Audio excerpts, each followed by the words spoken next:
Welcome to another episode of the Cigar Snob Podcast. This is episode 6.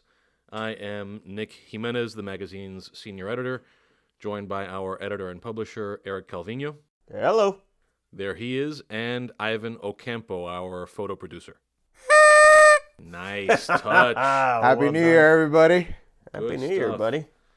All right, so we are opening up on the topic that has all of Miami abuzz, or at least a shiver, and that is the cold temperatures. It has dropped to a frigid 40-something in South Florida, and nobody wants to go outside. We're not going to get into a weather report here, but we did think this was a good excuse to remember some of our coldest experiences. Can you guys remember the coldest winters that you have been through? Do I go first? Is that me? Yeah. All right. Well, I don't remember exactly. I think it was 2000 in New York. Got really, really cold. I was living up there at that time. I remember, I had just gotten into digital photography, and the camera, I turned it on. I was trying to capture this, it was freaking cold. And I turn on the camera, and the little lens comes out, and then it comes back in, and it closed up, and it never worked again. It was like, holy shit. So yeah, it was like 16 below or something like that with the wind chill. And then the other day in New Mexico, it's not that it was that crazy cold, but we were not dressed for it. We landed 2 Miamians from the Caribbean, and we got there in a long sleeve T-shirt, and it was 15 degrees or something like that. So ill prepared on that one. But yeah, I think the biggest issue is the cigar smoking in the cold weather. That becomes the problem, right? So what about you? Well, my coldest was probably the same weekend you were in New Mexico. I was in Orlando. Same thing. Ill prepared. T-shirts, tank tops, wife beaters. You were walking around in a wife beater? Froze my ass off. Froze my ass off. I've been walking around in a wife beater in Orlando. Going to see the mouse? Went to see the mouse with the baby. In a wife beater. Did you take a picture with the mouse in a wife beater? Sure. Nice. Snot on the face. Frozen snot. That's good. But yeah. Well done. So yeah, I think my coldest has to have been one of the winters when I was living in Wisconsin. It's always one-upping everybody, right? No, I mean, this is 10-upping. Sorry, it's not my fault that somehow Ivan's coldest winter was in Orlando, of all places. But yeah, like you said, it wasn't my coldest, but my first winter living in a place where it actually gets cold was in Missouri, and I made the mistake. I was in college there, and I made the mistake of getting on a long phone call and decided to go out at night, walking around with a cigar. And by the time, I want to say maybe 15 minutes in, the first time that, I wanted to actually ash the thing, I did that, bringing your forefinger down on the cigar move. And I couldn't physically bring my finger down. Wow. And it wasn't that even didn't necessarily... happen in Orlando. It didn't happen, but it wasn't even necessarily because it was that cold. It was just my inexperience and not knowing, you idiot, you need to wear a glove if you're going to walk around for half an hour at a time in 30-degree weather. And you are a walker. You walk on the phone all the time. I'm a walk and talker for sure. We only have Yami here in the office, but I'm told that's a man thing. Women are not walk and talkers. Yeah, I do it all the time too. But I've seen you on Miller, Bonafide strolls, and 87th Avenue over there. So on a related note, this we have in our show notes recommendations, and what I had in mind was, are there, when you've been traveling and there have been cold places that you've been in, are there places that are especially good for smoking? Obviously, there are a lot of indoor smoking lounges. That's obvious enough. One place that comes to mind for me, though, is Uptown in Chicago. That's Wrigleyville, I believe. Mm-hmm. And they have this beautiful patio. Wrigleyville? No, or is it just near Wrigleyville? Yeah, it wasn't Wrigleyville. It's pretty close to Wrigleyville. It was actually a really nice neighborhood. Yeah.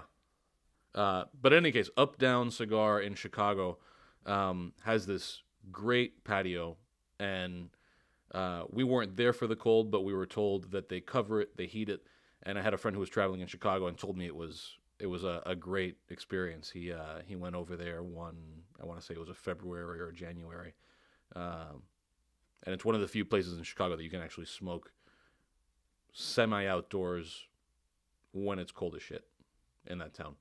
Are there any other experiences like that, or even just like maybe whether it's gear or technique or things to keep in mind that you've picked up having to smoke where it's cold? Best winter place to smoke a cigar? Corona Cigar in Orlando. What up, Jeff?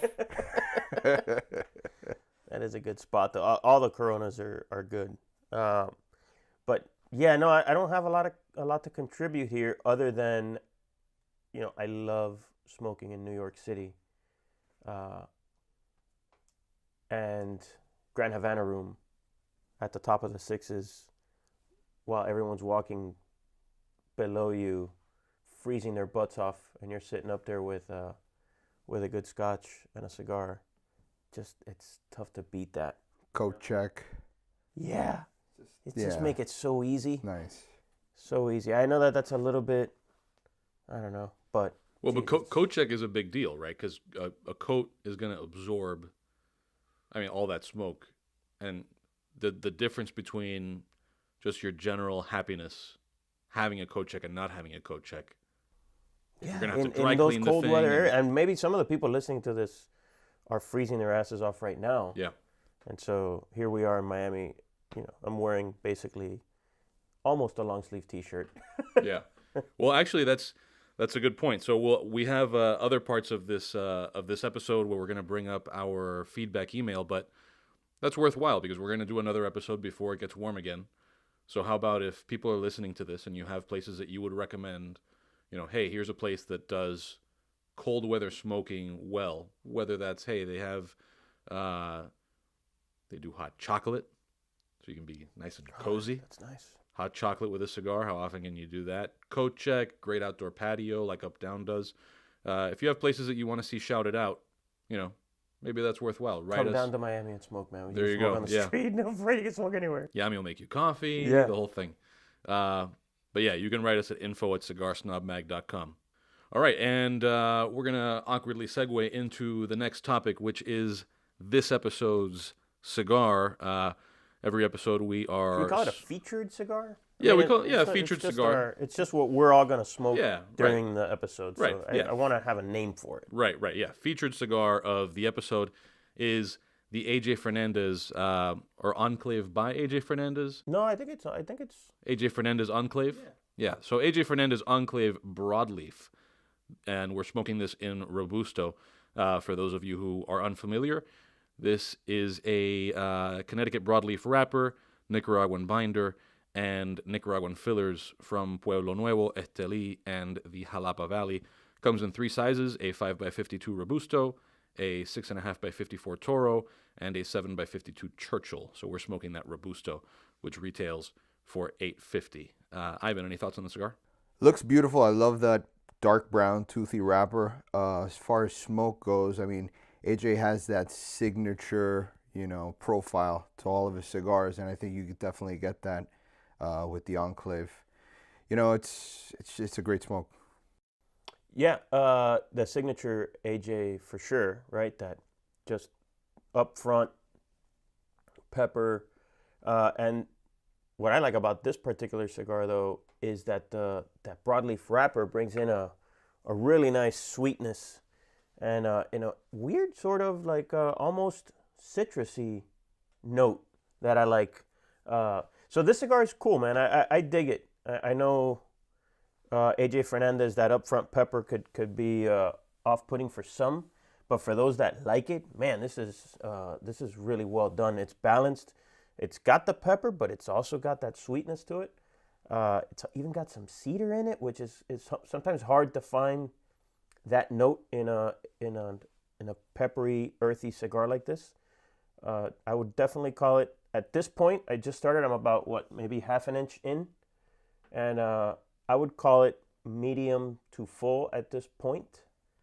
I think in the last episodes, we haven't talked about strength of the cigar that we're smoking.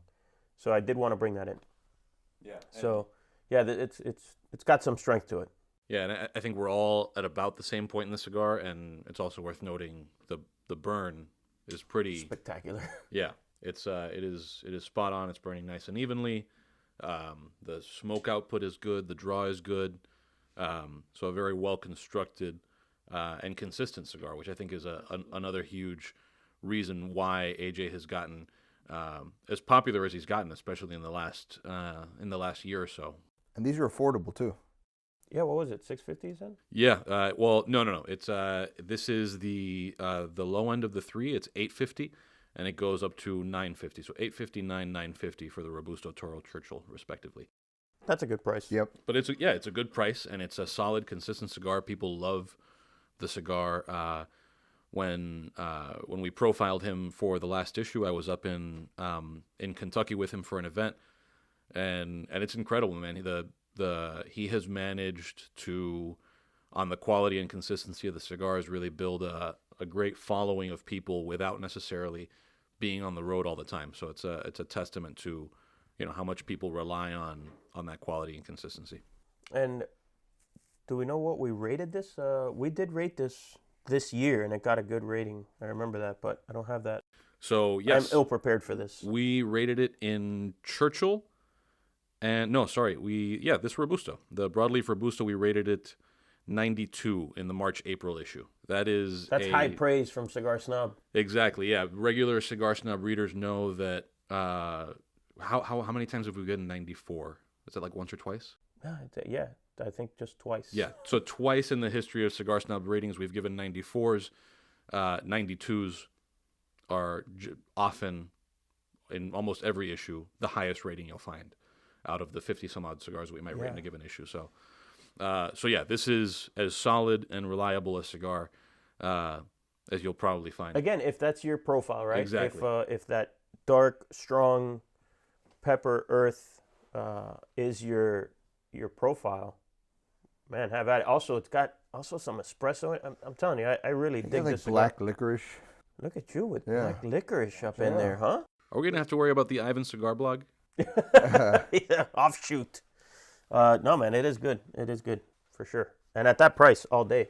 With that, we will shift into the next topic in our show notes, which is what we're looking forward to in 2018. We'll actually reverse things a little bit here. I know that we were geared up to talk about the second topic, but let's start with our editorial calendar. Usually, we in the last couple of months of a given year, we'll come up with the editorial calendar for the following year, and so that's 6 topics or locations or themes. In this case, for each issue, right? Right, So exactly. So one per issue. Each issue will sort of center on a particular theme. This year, we're looking at the January issue being, as always, our top 25 issue. So that's where you'll find the list of the top 25 cigars of the previous year. We're actually working on finalizing our list as we speak. We will be doing boating in March. some of these are tentative, right? Yeah, some of this is subject to change. Here. So yeah, we've almost invariably every year we kind of make a little bit of adjustment, a quarter or halfway through Maybe the year. we'll flip flop an issue and say, Exactly. okay, no, let's do that one better in July or whatever. But Exactly. But tentatively, we're looking at top 25, then boating, then politics. that should be very relevant with FDA stuff. With FDA stuff, and that'll be like as people are starting to really talk about those midterm elections that are coming up, which again with the FDA stuff, I think that at least the cigar community will be feeling some pressure to push before Republicans potentially lose the House. Then we're gonna go into from that sobering topic. Watch what I'm gonna do here into booze. So we'll be doing our booze issue. That'll be all about wine and whiskey and rum and beer and all the other stuff that makes you super happy. Then the Dominican Republic in the September issue.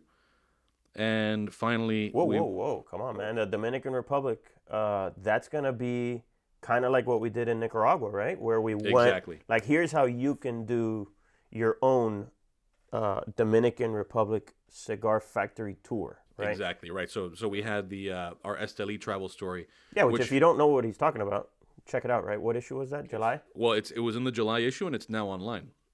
Perfect. So that story is online, and you can go on there and get the full story and all of our photos. In fact, and there might even be some photos that didn't make it into print just because we don't have the That same are on the constraints. website, yeah. CigarSnobMag.com. CigarSnobMag.com, and you can just go to our travel section there. And finally, in November, we'll do food and wine. Probably with a little bit more of an emphasis on the food, only because we'll have done booze. Correct. But yeah, so But that's there's a big trip on that one. We got Switzerland. We will be flying to Switzerland. I imagine that there's going to be a lot of chocolate consumption. We're also going to meet up with Mr. Villiger, Heinrich Villiger. That should be pretty cool. And visit all the Davidoff stores in Switzerland as well. I'm psyched about that. Anybody else? You guys don't seem jacked about it. I've never been, so it'll be a whole new thing for me. But a whole new world. Oh, Sorry. that's good. That's good. Can we just? I'm gonna cut that out and move it right up to the front of the podcast. Ivan, have you been? Never been. No, looking forward to it. No, me neither, man. I haven't been to Switzerland. Oh, cool. What's wrong with you? Look at that. I've heard something about the ladies, though. The ladies! How is it that Bill Burr does? The ladies! Talking about the ladies. That's it. So There's yeah, gotta be an easier way to do that with like the volume or something. I think it's I fucked up the volume there a little bit. So he'd be going on and on and on, and then mention the ladies. I think I'm the only one wearing headphones, so I got the effect, but I'm pretty sure I knocked it out of the park. So that's going to be our editorial calendar. We're very much looking forward to tackling all of that stuff. We're really making kind of a full shift, with the exception of the DR, but the DR is sort of a topic unto itself in the cigar world. In the past, we've done very city-centric issues, sort of doing like Los Angeles as a theme, Chicago as a theme. So this year really represents, I think, our full, shift, or like the maturation of that new approach, which I think will be. It started in 2017. Right, exactly, yeah. So we kind of got our bearings, not got our bearings, but that was our first foray into organizing things that way, and so I think we've gotten good responses on that, and it'll be fun to kind of have explore things that we might not have in the past. What are you talking about, Nick? Explore what? What are you exploring? No, like certain travel destinations that I thought you were exploring like your sexuality or something. I was like, all right, buddy, relax with that. Well, the way the politics issue is shaping up, we might be exploring some sexuality. So, who knows? And speaking of politics, the other thing that we're looking forward to, which we touched on a little bit, but is whatever developments might come on the FDA regulation front. Again, we've got the midterm elections coming up in 2018.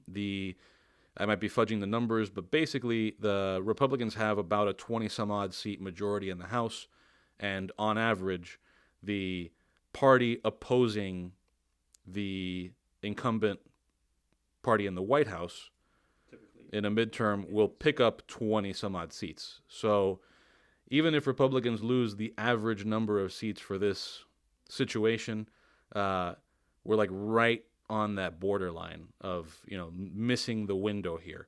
Can anybody cue up Borderline Madonna? I can do that.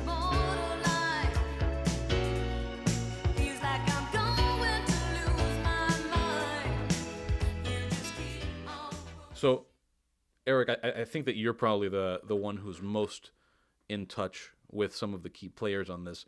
What are some of the things that you're hearing out and about from the cigar industry and the people who are leading the charge on this stuff? I come back to this all the time. There's a little bit of a fragmentation of on the front lines. You've got a group that is working towards cigars being separated from premium cigars being separated from machine maids and other small cigars, and then you've got another, and it wants to attack the problem that way, and then you've got another front that is looking to just one unified force of every type of cigar together, because you can pool more money that way, more lobbying money. So that's like under the hood. That's what I see as a problem. I think if we had one way that everyone with pooling their capital could agree on a way to attack this, I'd feel a little bit better. However, at the same time, the whole thing is ludicrous to me. The whole FDA regulation and how they want to go about it seems completely ludicrous. So, and then on the other side, there's just this big silence. There's nothing coming from FDA right now. So unless you're really, really into it, like the Rockies of the world, and again, I tell people at every turn, you need to thank Rocky, Lido, Carlito Fuente, guys like Craig Cass. Those guys are leading the way, and obviously Glenn Loop, right? But that's his job to do that. But Glenn Loop from the CRA, it's a tough topic, right? Because it's kind of a boring topic. We do entertainment, and it's a boring topic in an entertainment magazine. But you need to go to Cigar Rights and sign up and just do your part. It's not expensive, and they're going to give you cigars for signing up. So cigarrights.org, and get on there and help out, because these guys, they need the support, and they're the ones that are out there fighting, right?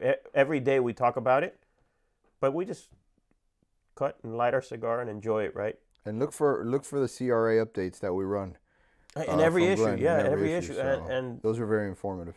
they are. Glenn Loop does an amazing job on obviously as his job, but then he also does an amazing job of writing that column for us. So we already got the new one. We're ready, and it's a good one. So check that out in the upcoming issue. And if you can, just go on to cigarrights.org and sign up. It's not a lot. And they're going to give you cigars for signing up. And by the way, they're excellent cigars. Ivan, what comes to mind for you when you think of all the traveling we do, especially for the travel stories, the stuff that we hear from everyday smokers, especially popping into cigar lounges and stores about this issue? Because we end up talking to people. What's kind of your general impression of that side of this? What I hear most from people around the country is just how debilitating the taxes are in each area. So usually I'll get like example, like, do you know what I pay for an undercrown shade where I'm at, you know, or do you know what I pay for a Padron where I'm at? Like I've been to Florida, and they're referring to me, like, I've been to Florida and I pay, you know, a lot less there, but where they're at, and they're at home smoking, going to their local retailers, they're really under a tough crunch, and they're, you know, all the retailers are passing those down. That's on the taxation side. Right. So that's all you hear. On the FDA side, what you get is silence. Right. The consumers don't know jack. And no matter how often we talk about it, that's why I say it's a tough topic, because it's a boring topic to get into, but it's a necessary topic to get into. So I know it's boring, but you got to talk about it, and the consumers just don't know. They don't know. Like I said, every day they just go in, they cut their cigar, they light it, and they enjoy it, and they take it for granted that it could go away. So yeah, so let's it is looking pretty dire. Maybe not as dire as when we thought we were going from Obama to Clinton, but as, you know, a little more dire than people had hoped for when Trump won. So I think people felt like, oh God, this is going to be great. We're done with all this nonsense, and it's going away, and it hasn't. Yeah. So we'll see where all that goes. In the meantime, we'll keep enjoying cigars. For instance, our featured cigar of this episode. Again, we're smoking AJ Fernandez's Enclave Broadleaf in Robusto. What are your thoughts so far? We're, I think, all about an inch and a half in. Yeah. Eric's working on a long ash contest here. I am. I'm totally long ashing this thing without any effort. It's just we're at an inch and a quarter here. The pepper has kind of mellowed for me a bit, which is softened up nicely. Yeah, it's softened up, and you're picking up a little bit of the nuance that was behind the pepper in the first inch or so, which is cool. You know, it's transitioning, but in this sort of subtle way. Yeah, maybe picked up a little bit of creaminess that wasn't there before, so that also helps to balance it out. I know in previous episodes you've said, Ivan, that you like it when there's a cigar stays straight, but there's also something to say about when takes those little those little shifts. It's nice too. It adds complexity to it. Yeah, I often compare it to like taking a swig of whiskey when I usually take one like at 8 o'clock in the morning. Yeah. That first one has a little bit of bite to it, but after like the third glass, it does mellow out. It's kind of like the same here with this. It's a bit of I think you're numbing yourself at that point.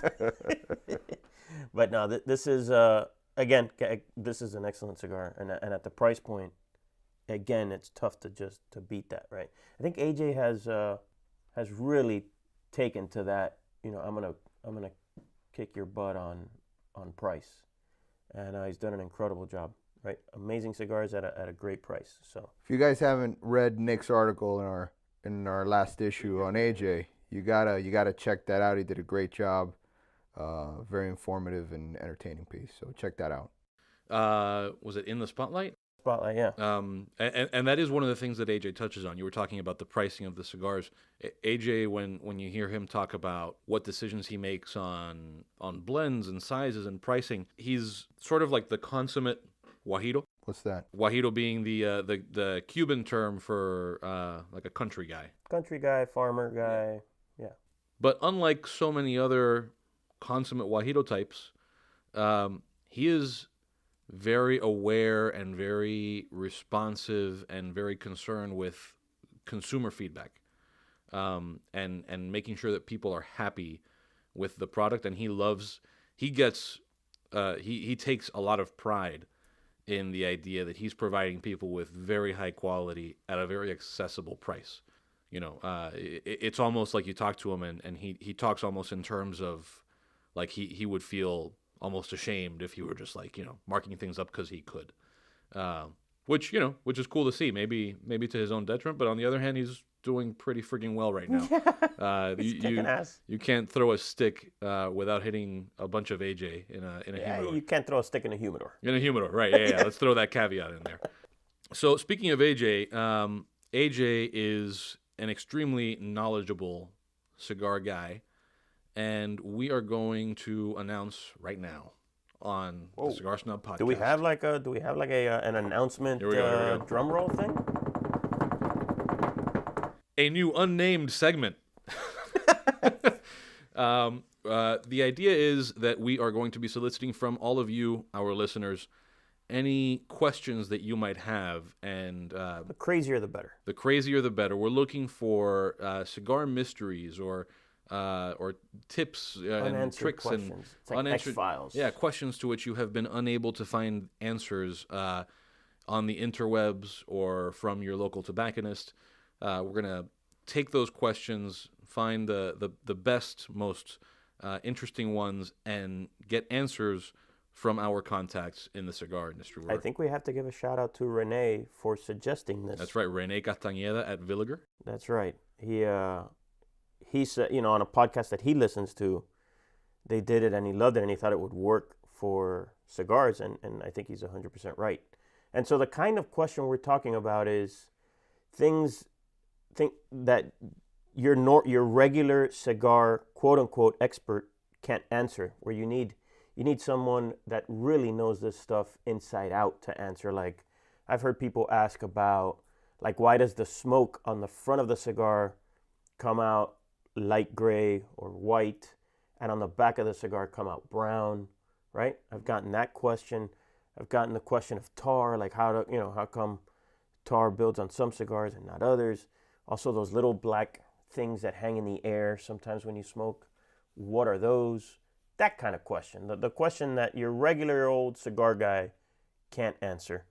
We will get a real expert on the phone, a guy who does this for a living, in whatever that is. Right. And have him answer the question for us. Whether it be AJ or whether it be David Perez from ASP, who grows tobacco for a living, or Arsenio, or, you know, these guys that really know the stuff. Or even the history side too, right? Like, another question I've heard is, does all of the tobacco in cigars, whether it be grown in Sumatra or in Connecticut or Mexico or Dominican Republic or Cuba, does all of that come from Cuban tobacco? Did it all start as Cuban seed, or are other seeds used from other native tobaccos, right? So Those kinds of questions is what we're looking for. Right. So, yeah, any questions like that you might have, send them over to us at feedback@cigarsnobmag.com. Again, that's feedback@cigarsnobmag.com. Okay, so that will be one of the things that we're looking forward to in 2018. Looking back on the very end of 2017, what did you all do for New Year's Eve? As we mentioned as we mentioned in the previous podcast, I went to Savannah with the family, and we did it there. Oddly enough, I found that all of Miami had gone to Savannah, so that was interesting. Savannah's cool, man. It's a cool town. It rained and it was cold obviously cold, right? That goes without saying. But it was rainy, drizzly on New Year's Eve, which put a bit of a damper on the party. The other thing that put a damper on the party was Savannah's fireworks show. I mean, are we spoiled or something down here with fireworks show? Because this was pathetic. Really? It was all of maybe 45 seconds of fireworks show. So yeah, that was unimpressive. But we had good champagne and good cigars.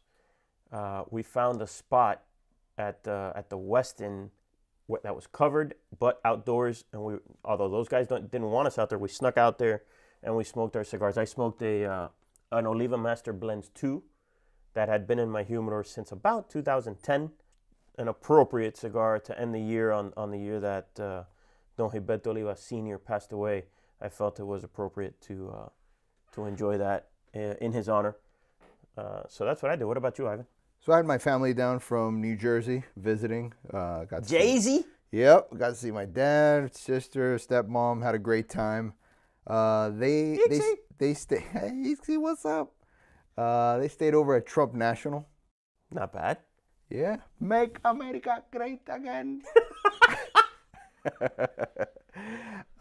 Beautiful place. You know, that property's been there for a long time. They lost the pro tournament, but he stepped in and they really did a great job renovating everything. The place is awesome.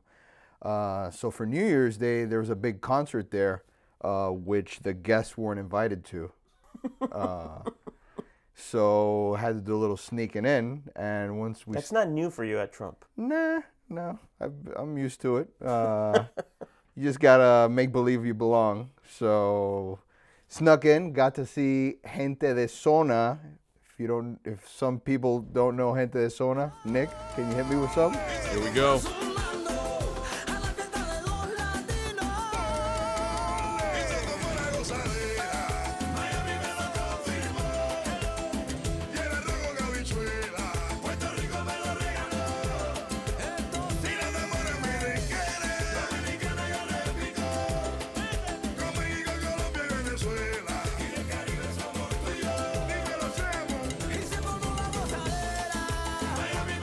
Habana me lo confirmo. That's what you So did. yeah, that so was that was awesome. cool. We Latined it out, and it was fun. So Now, the crowd there had to be a very, very Cuban, recent arrival Cuban crowd, right? Because that's the kind of band that is. extremely Cuban. I don't know how they afforded the space where they threw this party.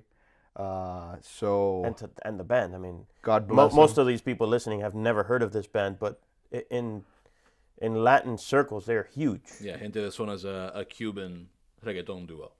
They're a duo? I don't even know. Okay. Yeah, two dudes. They did it big. So did we. What'd you smoke? Actually had a Cuban coiba that somebody Look at handed you. That me. was appropriate. Yeah, there. no, they thought I was family there, and they were like, "Here you go, buddy." And I was like, "Okay." But yeah, it was good. That's it how you flaked crash out. a party. It honestly did flake out on me a little bit, the construction on it. But overall, the smoke was excellent. But yeah, Flaky, huh? a little flaky. A little flaky. So Ivan crashing a party at Trump National, Yep. demonstrating that Trump has some work to do on his wall-building techniques. You were sitting on that. Or pool fence, for that matter. Pool fences. I was at my wife's aunt's house in Cocoplum, a neighborhood here in Miami. They had a It was a family New Year's Eve thing that I had never been to. It's like a big blowout thing every year, and it was as big of a family party as you could hope for. Her uncle has taken up DJing as a hobby, so he had like his whole DJ setup with like a big projected thing with music videos for every song. Whoa. So Gente de Zona was like on a Whoa. 15-foot screen. And her mom's side of the family is Padron. Unrelated, but I brought some Padrones along with actually more AJ. Again, you can't throw a stick. I brought a mix of Padrones and those Hoyo de Monterrey's, or Hoyo by AJ, Excellent smoke too. which is also a great cigar. So they were happy Will with, it be on our top 25 list? You gotta see. You gotta come back Yeah. and check. So that was a good time. By the way, Monday, Tuesday, Wednesday of this coming week, 8th, 9th, and 10th. That's right. Top 25 release party in here. That's right. And by party, we mean a lot of typing. Yes. A lot of typing and uploading. But as you know, as we're always told while we're doing all of our typing and uploading that it's actually a party in everybody else's offices, I because know, you've I got know. especially industry people kind of sitting around waiting to see where they land, and entire buildings refreshing pages. So It's nonstop. Like the texting right now is like, hey, am I in it? Am I not? I'm getting the constant text. Our list has not been leaked, mainly because we are finishing it as we speak. It's not a leaky list. That's how we. That's our mechanism for not allowing the list to get leaked. Right? We do it last minute. there you go. So yeah, that was New Year's Eve. And now we will, as we just talked about how we ended the year, end our podcast in our usual fashion. You like that segue? Smooth. Oh, yeah. Very smooth, man. Buttery stuff. With our parting recommendations. So every episode, we take a little break here at the end to recommend things that are completely unrelated to whatever we've been talking about. Just, hey, what have you tried, seen, done, read, heard lately that you'd recommend our listeners check out? So, Eric, what do you got? So in typical Eric fashion, I will do two recommendations. I decided last night to rewatch the 1975 Stepford Wives. Loved that movie when I saw it ages ago, and for some strange reason, I decided to watch it again last night. Just what an incredible movie! Check that out. 75 Stepford, not the recent one with Nicole Kidman or anything like that. The original Stepford Wives. Outstanding flick. And then the other thing is, I was working late, got an email from the people from Fender asking, because they had sent us this Monterey Bluetooth speaker, and they'd sent it months ago. And we reviewed it for the magazine, but I hadn't used it. So the Fender person that I deal with asked me, hey, did you ever use the thing yourself? Did you like it? So I had not. So I cranked it up last night here at the office late, and man, that thing sounds amazing. It's maybe I don't know, 12 inches wide by maybe 10 inches high. It's relatively small, and it cranks. I loved it. So the Fender Monterey Bluetooth speaker was awesome.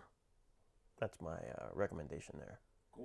I don't know if mine's going to be much of a recommendation because probably everybody in the world has done this, but I did it for the first time. I slow cooked, smoked a brisket, which was absolutely amazing. So I went 250 degrees for 5 hours in the oven with wood chips.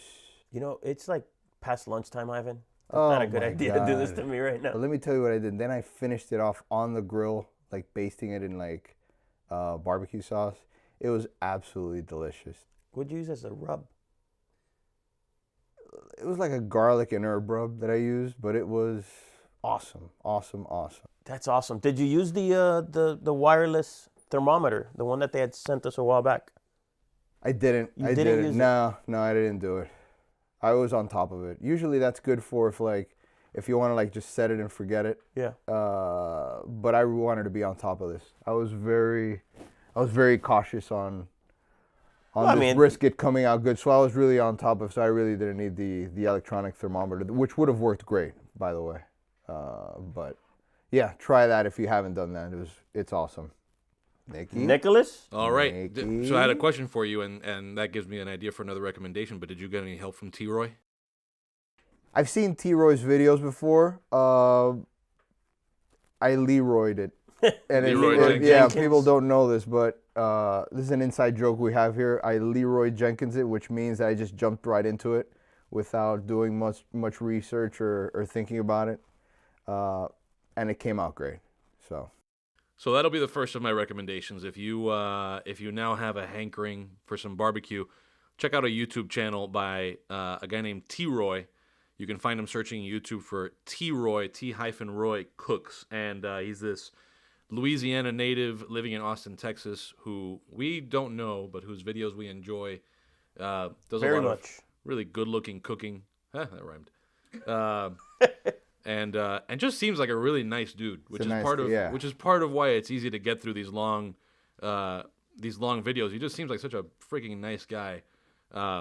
We should get in touch with him, see if he wants to, I don't know, make us some steaks. Make us something. My second recommendation, in recent episodes I have recommended Japanese game show contestants slipping downstairs. I'm going to... What weird shit are you going to hit us with today? Swing wildly in the other direction to headier stuff. If you're a podcast listener, which you are because you're listening to this one, check out the most recent episode, which at the time that we're recording this is episode 112 of Waking Up with Sam Harris. So Sam Harris has a very popular podcast called Waking Up with Sam Harris.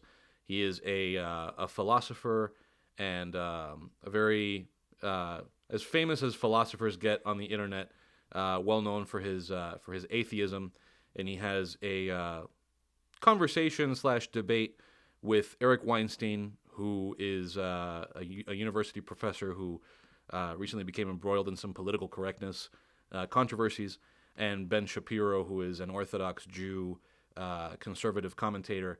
A lot of the discussion centers on idea of determinism versus free will, with Sam Harris talking about, I know, it's determinism and free will. Does free will even exist? But if you're into that kind of thing, check out that discussion. If for no other reason that, it's you might have friends who like talking about that kind of shit sometimes. Good conversation fodder if you have people in your life. So the episode is number 112? It's number 112. It's called The Intellectual Dark Web. But most of the conversation is about determinism and free will. But they get into other stuff like identity politics and religion and whether it's bullshit and all that kind of stuff. So it's worth a listen. From a guy who went to Belen Jesuit. Yeah, the atheist and the Jew. Yeah. Having a very compelling conversation there. And again, we'll reiterate as my third recommendation that our top 25 list is being released on January 8th. So on the 8th, we're doing numbers 25 to 16, obviously in reverse order. On the 9th, we're doing 15 to 6. And then finally, our top 5 cigars of 2017 will be announced on January 10th between noon and 4 o'clock. So you want to talk about, it's 10 at the number 5 at noon, right? Exactly, right. So we do a countdown and we release one cigar every hour on the hour. So noon, 1, 2, 3, and 4. Will be those 5 cigar announcements. So stay tuned for that. You can follow us on Facebook, Instagram, Twitter, and yes, even Google+.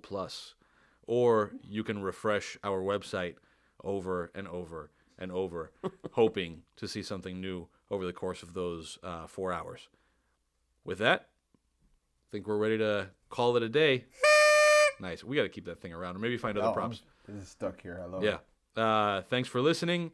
Again, send any of your feedback, comments, questions, or angry letters to info@cigarsnobmag.com or feedback at cigarsnobmag.com. Those are both working emails.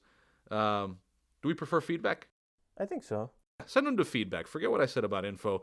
Send them to feedback@cigarsnobmag.com. Subscribe to our podcast, rate and review it, and share with your friends. Thanks. Later. Ciao.